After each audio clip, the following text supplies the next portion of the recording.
Hey everyone, today we're taking a look at the Netduma R2 gaming router. This is obviously a very gaming focused router, as you can tell by the red and black color scheme and just how, gamery looking it looks. And it's got a whole bunch of features which supposedly will help you with your gameplay, reducing lag, reducing ping, things like that. You can see on the left here, it's got a whole bunch of game changing features. On the back, we've got a dashboard with prioritizing your game speeds and the location of where the game servers you're connecting to are, as well as some claims about dominating lag, prioritizing your game, etc.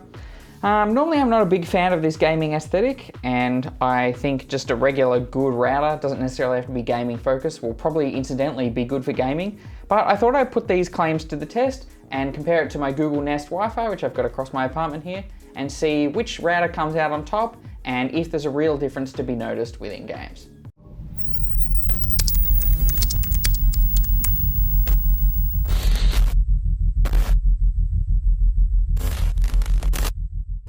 So for context, at the moment I've got a Google Nest Wi-Fi, which is really good for my small 2-bedroom apartment here. And at my old house we used to have a Ubiquiti system, so we'd have 2 Ubiquiti access points, a switch and a USG router. So I guess I've had a fair bit of experience with different types of both routers as well as Wi-Fi access point setups, and so I'm interested to see whether these lag and game related features really have an effect on games. I've been playing a lot of Call of Duty Modern Warfare recently, so I'll probably test it with that, and I'll go ahead and also test like the range as well as just general speed across the Wi-Fi. So in terms of features, this is just like Wi-Fi AC or Wi-Fi 5, I guess. It's not a Wi-Fi 6 router, which is a little bit disappointing given I've got it now, and that's a feature that a lot of devices are now starting to support. And then it's just like a regular looking router. We've got a whole bunch of lights around 2.4 GHz spectrum, 5 GHz spectrum. It's got 4 inputs corresponding to the 4 LAN ports, the gigabit LAN ports on the back here. And we've got where your internet plugs in, power, and then we've got 4 antenna ports, 2 on either side. If we open up the box here, we get the antennas. These antennas are really big. It's kind of a cool mechanism for opening it. You slide it out like that, and you just grab each of those antennas. I feel like I'm going to get some pretty serious Wi-Fi here with just the size of these antennas, especially if you compare it to like the Google Nest Wi-Fi that I've got now, which is just like a circle and has no antennas. One thing with long-range Wi-Fi access points is they kind of only work in one direction. Like if you're sending data from your Wi-Fi, you're downloading something from the internet, it will download really quickly to your phone because it can transmit the data really fast or really far away with these like big antennas. But then sending data back from your device, like whether it be your phone or your laptop or something, becomes a bit of a struggle because your device doesn't have antennas that are this big. So even though you might find it's not a big drama, downloading things really quickly, you find that web pages end up like they take a long time to like start downloading because you need to send a little bit of data back to the internet to say which website you want to download. And if your phone's struggling or your laptop or whatever device connected to Wi-Fi is struggling to send that back, then you're going to have a bad time. It doesn't matter how quickly something downloads if you can't tell the internet what you want to download. So there we go, I've put all the antennas in. Looks like I guess like a spider or something like that. I've got default username and password on the bottom here, so I'm going to go ahead and plug this in and we'll jump into the settings. So I've got the Netduma R2 plugged in, I've got the internet cable plugged into the WAN port or internet port here, and you've also got 4 outputs if you want to connect wired devices to this with a gigabit connection. It acts as like a 4-port switch. I've also got a USB port here. It looks like it's USB 3 because it's blue.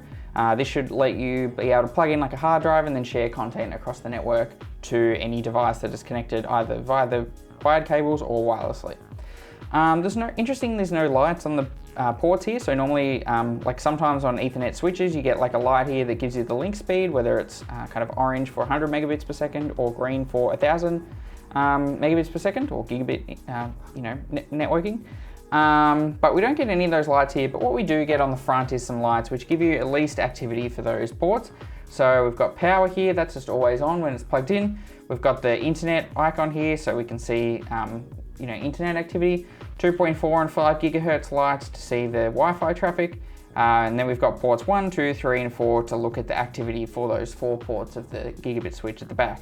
There's no way of telling link speed here, but at least you can see if it's connected and connected to another device on the other end, particularly for wired devices.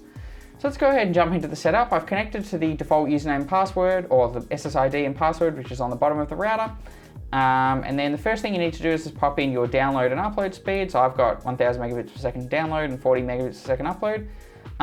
So it's basically three things that are really important to me when it comes to Wi-Fi. The first one is really good, let's get ABCD1EF, 1, 2, 3, 4. So there's a couple of things, ABCDF, bloody hell. So there's a couple of things that are really important to me. The first thing is having really good reliability. So I've got up to like 40 devices connected to the Wi-Fi here with all the smart devices, like light globes, Google Homes, things like that. And then I just really need them all to be, consistently connected, not dropping out. Even though there are quite a lot of devices, the Wi-Fi should still be able to handle all of them and not have devices randomly disconnect and me having to pair like smart devices again and things like that. I find that super frustrating. Something that we used to have way before I got a Wi-Fi system, before I lived here. We had an Archer C7, which is a good, really highly recommended router for an affordable price point. But that just really struggled as we added more and more devices as time went on and more devices became smart. The other thing that's really important to me is speed. So I often edit 4K videos off my NAS, or network attached storage, which is will be connected via a cable to this, like wired. But I do edit over Wi-Fi, so I really want the quickest Wi-Fi speed possible basically to edit that 4K footage. Otherwise I basically got to plug in a cable, and that's annoying when you want to edit anywhere across the house. Unfortunately, the Netduma R2, despite coming out in 2021, doesn't have Wi-Fi 6, so we're going to be limited to the speeds of Wi-Fi AC. So we're probably still not going to be able to edit 4K footage wirelessly, which is a bit of a shame, but I'll test that out later and have a look. And then I guess when it comes to speed as well, we also really want good performance. We don't want any kind of lag or latency added just by the router.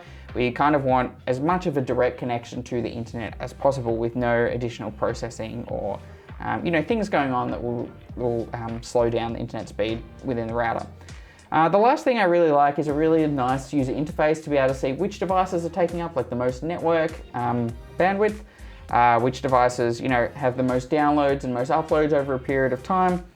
A measure of my internet speed measured at regular intervals, so I can see that I'm getting what I paid for my ISP. And different ways to just visualize which devices are connected to your network, so you can see if there's any devices that maybe shouldn't be connected. So they're kind of my main 3 points of what I look for in something like this. All right, so we've set everything up and we're in the dashboard here. And at initial glances, this dashboard's pretty full featured. You've got the network status, you can see how many bytes you've transmitted and what you're currently doing, your current IP address, you can see download speeds, upload speeds in real time.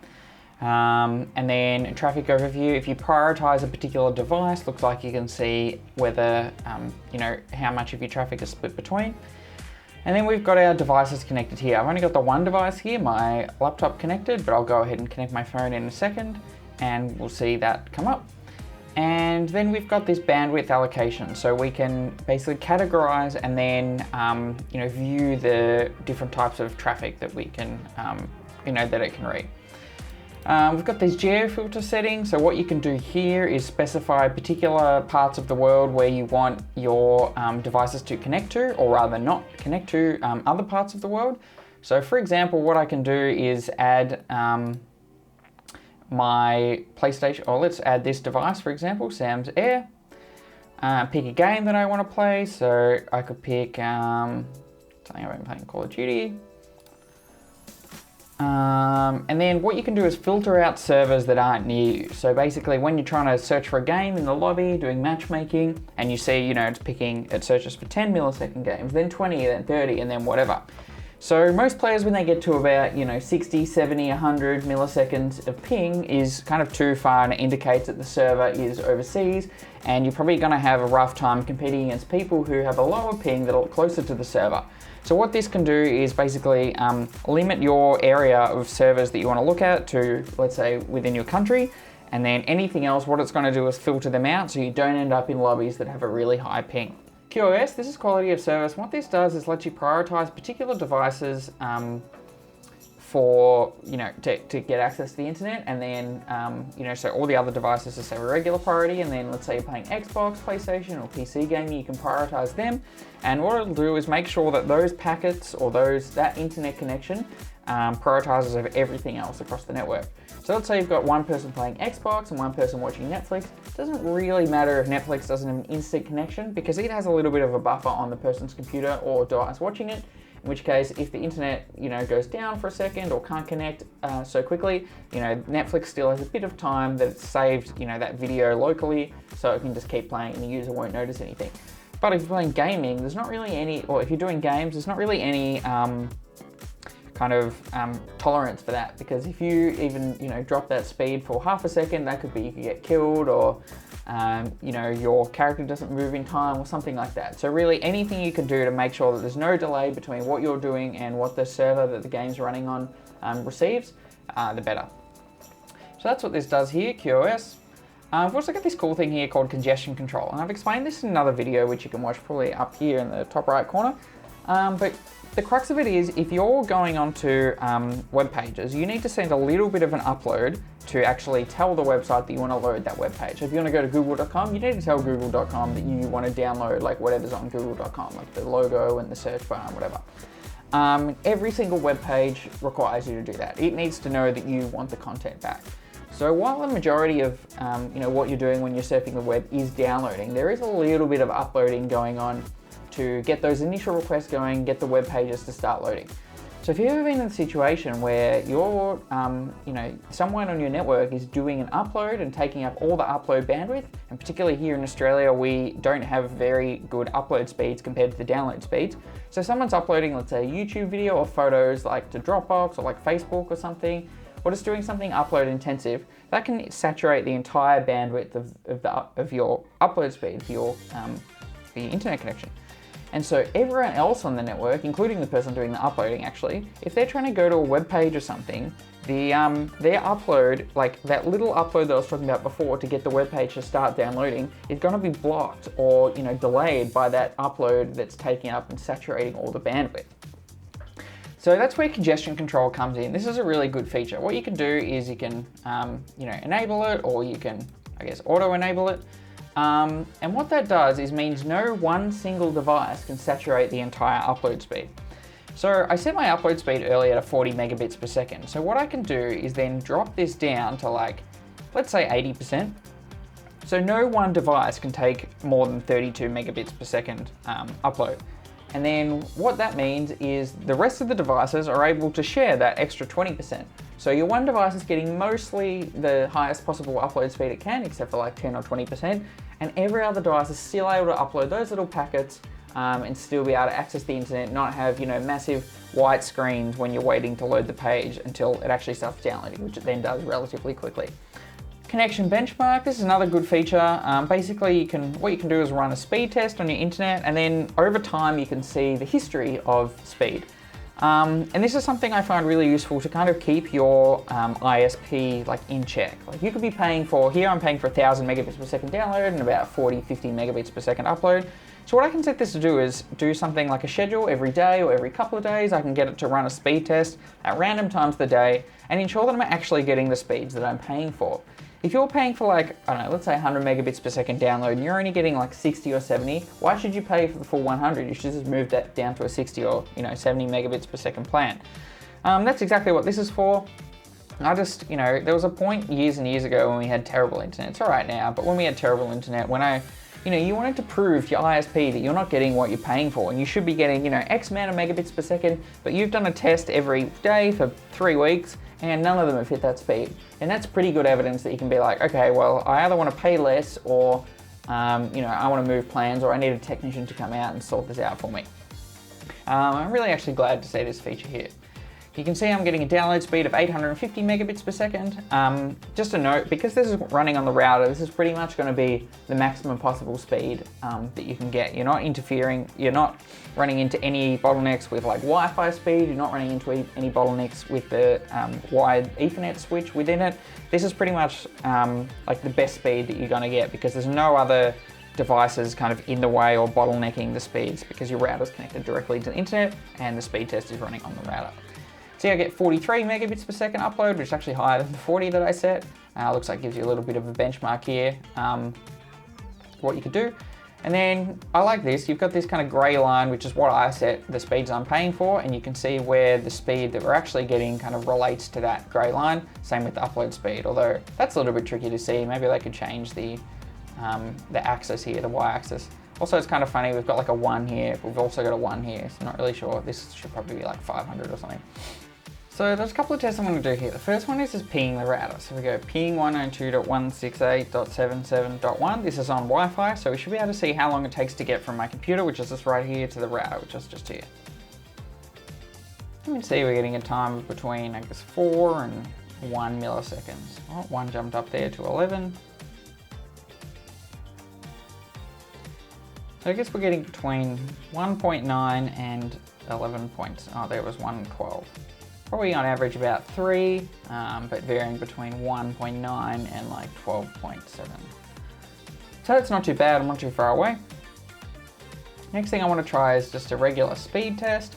So my internet is 1000 megabits, or as we saw actually in the demo here, my speed is, as it's going to tell me, here we go, 849.6 megabits per second download and 43.1 megabits per second upload. This is taken from the router itself. So if I'm connected over Wi-Fi, probably less than 1 meter away, probably not going to get something similar because wireless AC kind of for a single connection only goes up to 866 megabits per second, but you're not going to see that, you know, the full capacity of that. Let's go ahead and run a speed test here.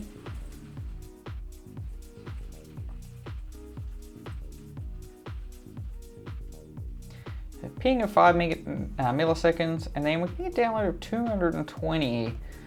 I would have liked to see more. Even on my phone on Google Wi-Fi, I've got up to like 500 or 600 megabits per second. So this download speed is a little bit disappointing. Upload speed, 31. Look, this could probably be almost the full potential of my upload. Although if we have a look here, the upload according to the Netduma router here is 43.1, so it looks like we're losing a whole 10 megabits per second over Wi-Fi here. What I'm going to do now is plug in a cable from here to there and test again over Ethernet and see what the difference is. Cool, so I plugged in an Ethernet cable now. I actually tried 2 others. They were both apparently not rated for full gigabit speed, but this one should be. And the first thing I want to look at is the device manager here. We can now see our router is connected via LAN to Sam's MacBook Air. One thing I would like to see is in this page what speed it's connected at. At the moment it just tells you whether it's connected or not, but it would be good to know if it was like a 100 megabits per second connection or a full gigabit. So let's go back into speed test and give that a whirl.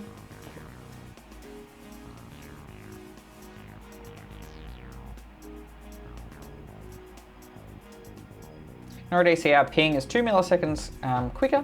And we're getting that full 850, 860 megabits per second download, which is way faster than what we're getting on Wi-Fi just before. Very consistent as well, pretty much a straight line.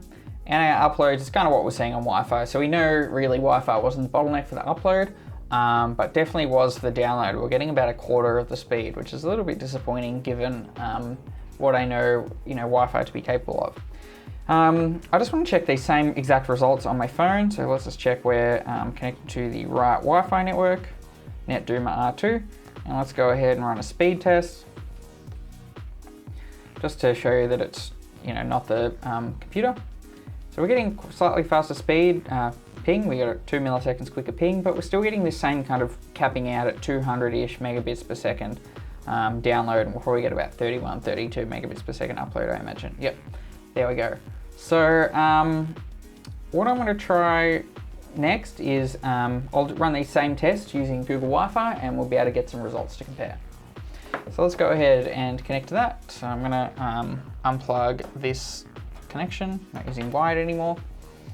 Let's connect to turn the Wi-Fi back on and connect to JamNet, which is my Google Wi-Fi. Okay, so we're connected over Wi-Fi to Google Wi-Fi and I'm no longer connected to this router. So let's go ahead and run that speed test again. This is over Wi-Fi, I'll add, and the router's a little bit further away, probably about 3 meters. The ping's slightly high, but you can see that's download over Wi-Fi, so we're getting nearly 500 megabits per second download. So it's a little bit disappointing on the Netduma R2's, I don't know, capacity. You've got these massive antennas, and you know, it's not even hitting you know, the limits of what Wi-Fi AC can provide, let alone, you know, I would have really liked to see Wi-Fi 6. And we're getting that full upload speed as well. And I'll just show you the same thing connected to my phone as well. So we can see it's not a, you know, computer limited thing. So we were getting, you know, about 200 download and 31 upload on the Netduma R2 Wi-Fi. Google Wi-Fi, same thing on the phone, where, you know, it's less than the computer, but, you know, still pretty high, 330. I've seen it go up to like 500. And we can see the upload slightly higher, 35, 36. You know, not as good as the computer, but still higher than what we're getting on the Netduma Wi-Fi. The final thing I want to check in this is the range. I'm going to go ahead and walk, I don't know, we'll just see how far away I can walk and how long it takes before my connection here drops out. Cool, so standing here next to the router, and we're getting a signal strength of negative 28 decibels. So basically the closest to zero the better. I'm just going to go ahead and basically walk out of the house. It's at negative 34 now. Now here it's negative 64.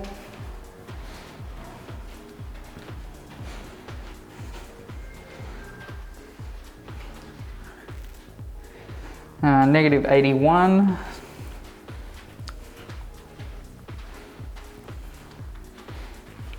Pretty far away here.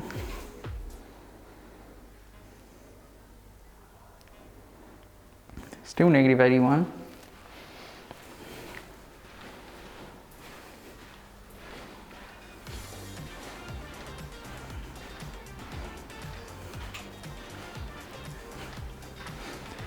Pretty much all the way at the other end.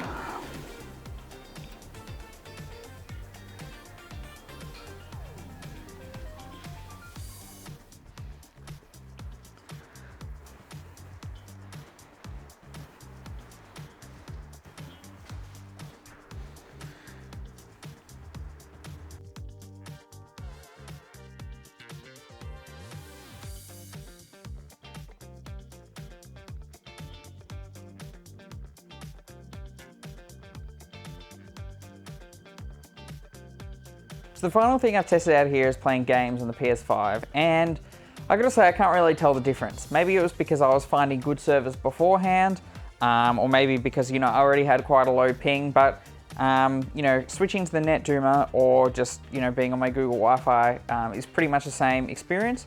So I don't really have anything to add to this. I have set it up so I've got, like, you know, I'm only looking for servers across Australia, and I set up prioritization on gaming, but I'm not really running anything too much else on the network anyway to be able to really, I guess, stress this out.